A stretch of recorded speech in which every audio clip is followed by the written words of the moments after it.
ప్రళయం.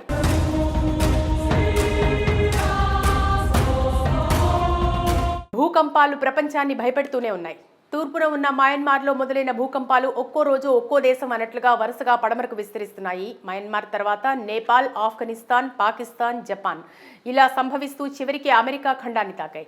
గత కొంతకాలంగా వస్తున్న భారీ ప్రకంపనలతో ప్రపంచవ్యాప్తంగా ప్రజలు భయాందోళనకు గురవుతున్నారు. అయితే ఇలాంటి పరిస్థితుల్లో ప్రపంచానికి మరో భారీ ముప్పు రాబోతున్నట్లు వార్తలు వైరల్గా మారుతున్నాయి. ముఖ్యంగా భవిష్యవాణి చెప్పే ప్రముఖ ప్రపంచ ప్రఖ్యాత వ్యక్తులు కూడా ఇదే అంశాన్ని వెల్లడించడం ఇప్పుడు ఆందోళన కలిగిస్తోంది. ఆ వివరాలేంటో ఒకసారి తెలుసుకుందాం.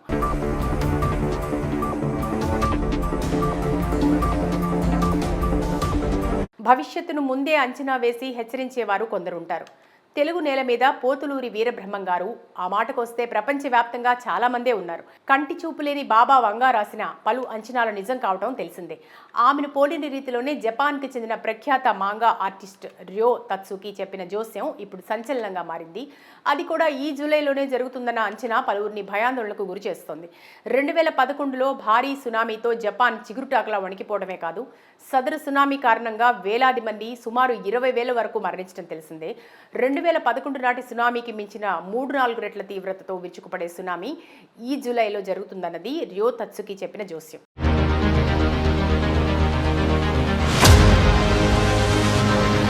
గతంలో ఆమె చెప్పిన ఎన్నో అంచనాలు నిజం కావడంతో మరో 3 నెలల తర్వాత జరుగుతుందన్న అంచనా ఇప్పుడు వణుకు పుట్టేలా చేస్తోంది. ఈ సునామీ తీవ్రత జపాన్ చరిత్రలోనే దారుణమైన విపత్తుగా విరుచుకుపడుతుందని హెచ్చరిస్తున్నారు. 1980 నుంచి ఆమె భవిష్యత్తు చెప్పడం ఒక ఎత్తైతే, అలా ఆమె చెప్పిన అంచనాలు ఎన్నో నిజమయ్యాయి. అదే ఇప్పుడు ఆందోళనకు మూల కారణంగా చెప్పాలి. గతంలో ఆమె ప్రిన్సెస్ డయానా మరణాన్ని ముందే చెప్పడం, 2020లో విరుచుకుపడిన కరోనా గురించి హెచ్చరించడం లాంటివి చేశారు. The future that I saw పేరుతో ఆమె ఒక పుస్తకాన్ని రాశారు. అంతేకాదు 1999లో ఆమె రాసిన మాంగా సైతం పెను దుమారానికి కారణమైంది. రాకాసి బుడగలు పడగలెత్తుతాయని, దక్షిణ జపాన్ సముద్రం మరిగిపోతుందని, సునామీ తీవ్రతను ఆమె చెప్పుకొచ్చారు.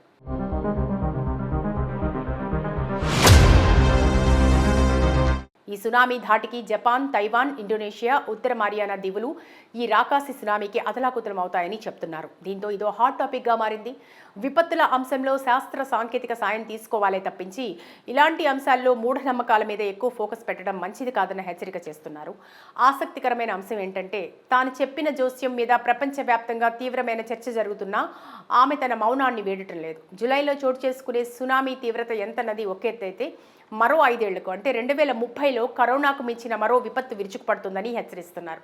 అయితే దీనికి ముందు జూలైలో విరుచుకుపడే సునామీ తర్వాత మిగిలిన అంశాల గురించి ఆలోచించొచ్చన్నమాట వినిపిస్తోంది. ప్రళయం.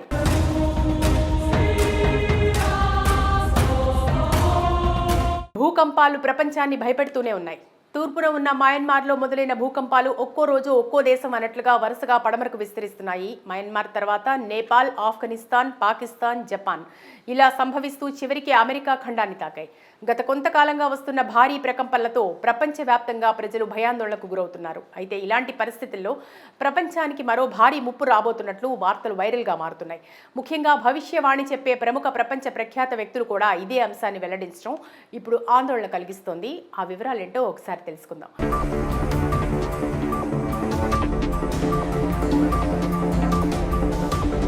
భవిష్యత్తును ముందే అంచనా వేసి హెచ్చరించేవారు కొందరుంటారు. తెలుగు నేల మీద పోతులూరి వీరబ్రహ్మం గారు, ఆ మాటకొస్తే ప్రపంచవ్యాప్తంగా చాలా మందే ఉన్నారు. కంటి చూపులేని బాబా వంగా రాసిన పలు అంచనాలు నిజం కావటం తెలిసిందే. ఆమెను పోలిన రీతిలోనే జపాన్కి చెందిన ప్రఖ్యాత మాంగా ఆర్టిస్ట్ ర్యో తత్సుకి చెప్పిన జోస్యం ఇప్పుడు సంచలనంగా మారింది. అది కూడా ఈ జూలైలోనే జరుగుతుందన్న అంచనా పలువురిని భయాందోళనకు గురి చేస్తోంది. 2011లో భారీ సునామీతో జపాన్ చిగురుటాకులా వణికిపోవడమే కాదు, సదరు సునామీ కారణంగా వేలాది మంది, సుమారు 20,000 వరకు మరణించడం తెలిసిందే. 2011 నాటి సునామీకి మించిన 3-4 రెట్ల తీవ్రతతో విరుచుకుపడే సునామీ ఈ జూలైలో జరుగుతుందన్నది ర్యో తత్సుకి చెప్పిన జోస్యం.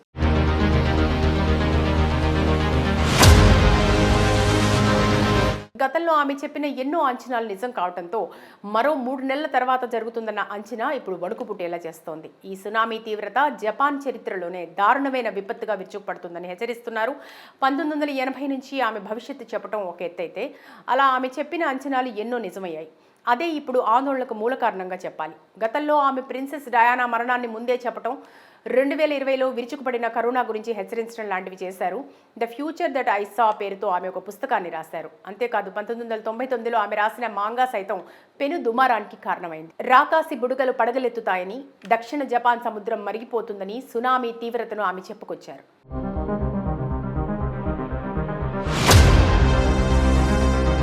ఈ సునామీ ధాటికి జపాన్, తైవాన్, ఇండోనేషియా, ఉత్తర మారియానా దీవులు ఈ రాకాసి సునామీకి అతలాకుతలం అవుతాయని చెప్తున్నారు. దీంతో ఇదో హాట్ టాపిక్గా మారింది. విపత్తుల అంశంలో శాస్త్ర సాంకేతిక సాయం తీసుకోవాలే తప్పించి ఇలాంటి అంశాల్లో మూఢనమ్మకాల మీద ఎక్కువ ఫోకస్ పెట్టడం మంచిది కాదన్న హెచ్చరిక చేస్తున్నారు. ఆసక్తికరమైన అంశం ఏంటంటే, తాను చెప్పిన జోస్యం మీద ప్రపంచవ్యాప్తంగా తీవ్రమైన చర్చ జరుగుతున్నా ఆమె తన మౌనాన్ని వీడటం లేదు. జూలైలో చోటు చేసుకునే సునామీ తీవ్రత ఎంతన్నది ఒక ఎత్తైతే, మరో 5 ఏళ్లకు అంటే 2030లో కరోనాకు మించిన మరో విపత్తు విరుచుకుపడుతుందని హెచ్చరిస్తున్నారు. అయితే దీనికి ముందు జూలైలో విరుచుకుపడే సునామీ తర్వాత మిగిలిన అంశాల గురించి ఆలోచించొచ్చన్నమాట వినిపిస్తోంది. ప్రళయం.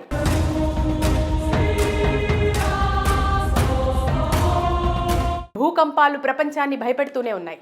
తూర్పున ఉన్న మయన్మార్లో మొదలైన భూకంపాలు ఒక్కో రోజు ఒక్కో దేశం అన్నట్లుగా వరుసగా పడమరకు విస్తరిస్తున్నాయి. మయన్మార్ తర్వాత నేపాల్, ఆఫ్ఘనిస్తాన్, పాకిస్తాన్, జపాన్ ఇలా సంభవిస్తూ చివరికి అమెరికా ఖండాన్ని తాకాయి. గత కొంతకాలంగా వస్తున్న భారీ ప్రకంపనలతో ప్రపంచవ్యాప్తంగా ప్రజలు భయాందోళనకు గురవుతున్నారు. అయితే ఇలాంటి పరిస్థితుల్లో ప్రపంచానికి మరో భారీ ముప్పు రాబోతున్నట్లు వార్తలు వైరల్గా మారుతున్నాయి.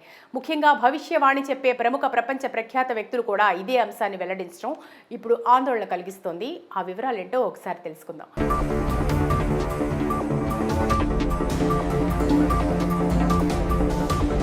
భవిష్యత్తును ముందే అంచనా వేసి హెచ్చరించేవారు కొందరుంటారు. తెలుగు నేల మీద పోతులూరి వీరబ్రహ్మం గారు ఆ మాటకొస్తే ప్రపంచవ్యాప్తంగా చాలా మందే ఉన్నారు. కంటి చూపులేని బాబా వంగా రాసిన పలు అంచనాలు నిజం కావటం తెలిసిందే. ఆమెను పోలిన రీతిలోనే జపాన్కి చెందిన ప్రఖ్యాత మాంగా ఆర్టిస్ట్ ర్యో తత్సుకి చెప్పిన జోస్యం ఇప్పుడు సంచలనంగా మారింది. అది కూడా ఈ జూలైలోనే జరుగుతుందన్న అంచనా పలువురిని భయాందోళనకు గురి చేస్తోంది. 2011లో భారీ సునామీతో జపాన్ చిగురుటాకులా వణికిపోవడమే కాదు, సదరు సునామీ కారణంగా వేలాది మంది సుమారు 20,000 వరకు మరణించడం తెలిసిందే. 2011 నాటి సునామీకి మించిన 3-4 రెట్ల తీవ్రతతో విరుచుకుపడే సునామీ ఈ జూలైలో జరుగుతుందన్నది ర్యో తత్సుకి చెప్పిన జోస్యం.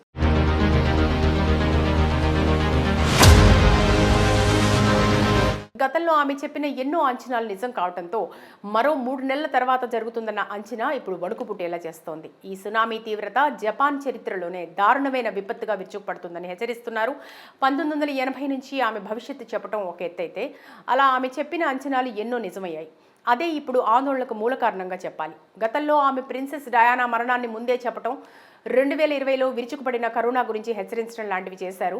The future that I saw పేరుతో ఆమె ఒక పుస్తకాన్ని రాశారు. అంతేకాదు 1999లో ఆమె రాసిన మాంగా సైతం పెను దుమారానికి కారణమైంది. రాకాసి బుడగలు పడగలెత్తుతాయని, దక్షిణ జపాన్ సముద్రం మరిగిపోతుందని, సునామీ తీవ్రతను ఆమె చెప్పుకొచ్చారు.